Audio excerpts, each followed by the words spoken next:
Hello everyone, আসসালামু আলাইকুম। কেমন আছেন সবাই? আশা করি সবাই ভালো আছেন। আজকে আপনাদের জন্য নতুন আর একটা মজার রেসিপি নিয়ে আসছি। এটা হচ্ছে বোম্বাই মরিচের আচার। যারা ঝাল খেতে পছন্দ করেন তাদের জন্য খুব সুন্দর একটা রেসিপি। এই যে আমার মরিচ গাছে দেখেন বেশ মরিচ আসছে। আমার মরিচ যখন আমি কোনো খাবার খাই, যখন মন চায় তখন এখান থেকে ছিঁড়ে নিয়ে খাই।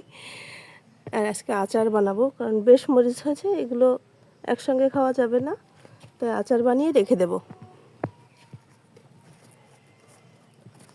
আপনাদের কাছে কার কার পছন্দ এরকম মরিচ, প্লিজ। এই যে অনেকগুলো মরিচ তুলে আনছি, বেশ কয়টা, এ কয়টা দিয়েই বানাবো। তো আমার সঙ্গে সবাই থাকেন।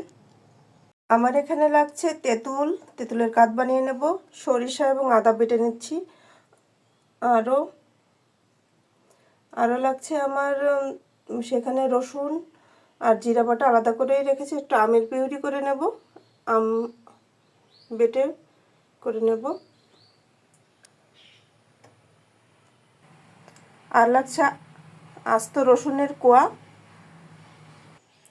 আর 5 ফোড়নের শুকনো মরিচের গুঁড়ো, সেটা ভালো করে ভেজে গুঁড়ো করে নিয়েছি।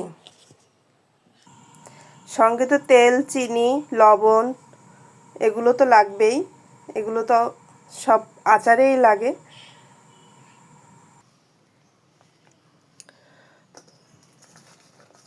প্রথমত আমি এখানে দিয়ে দেব রসুন কুচিগুলো,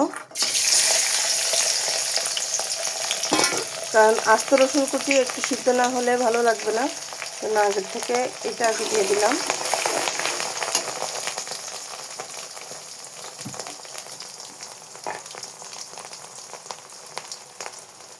দিয়ে দিলাম লবণ,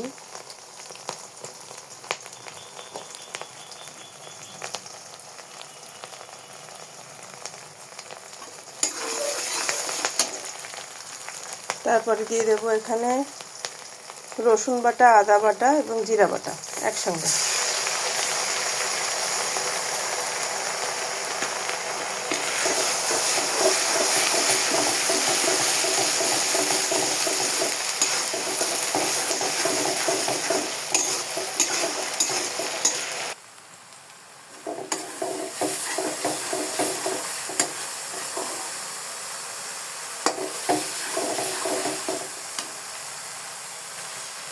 এখন দিয়ে দিলাম আমের পিউরি আর সরিষা বাটা।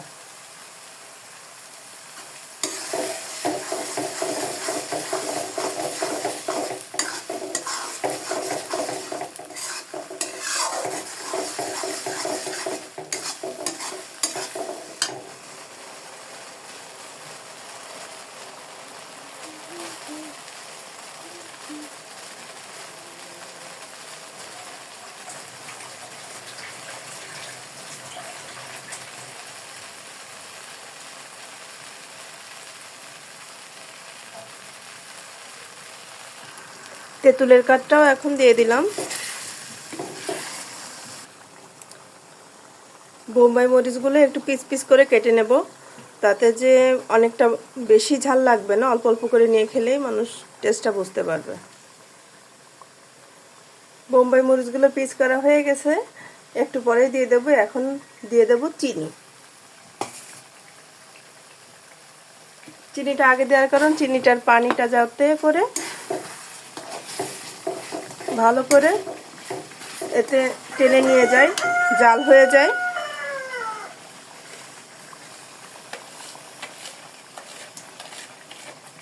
চিনি আপনাদের স্বাদ মতো দিবেন, আপনারা যেমন মিষ্টি পছন্দ করেন তেমন। আমি মনে করি যে এটা যেহেতু অনেক ঝাল, এজন্য এতে তত পরিমাণের মিষ্টিটাও থাকা দরকার। বেশ কিছুক্ষণ জাল করে নিয়েছি, বেশ চিনিটাও গলে গেছে, টেনে আসছে। এখন দিয়ে দেব 5 ফোড়ন এবং মরিচের গুঁড়া, শুকনো মরিচের গুঁড়া, যাতে কালারটা আসে।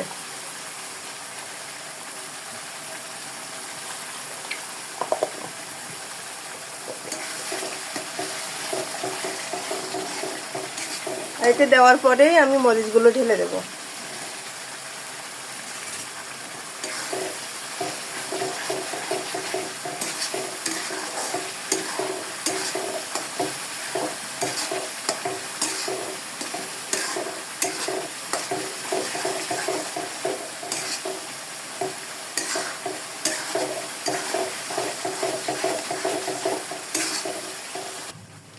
সবশেষে এখন দিয়ে দেব ভিনেগার, কারণ আচার ভিনেগার না দিলে, এটা 1 কাপ পরিমাণের দিয়ে দেব।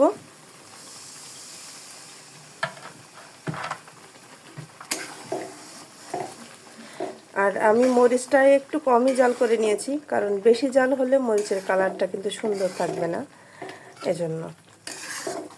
এই ছিল আমার আচার। তো আপনার কাছে ভালো লেগে থাকলে অবশ্যই লাইক কমেন্ট শেয়ার করবেন। সবাই ভালো থাকবেন। আল্লাহ হাফেজ।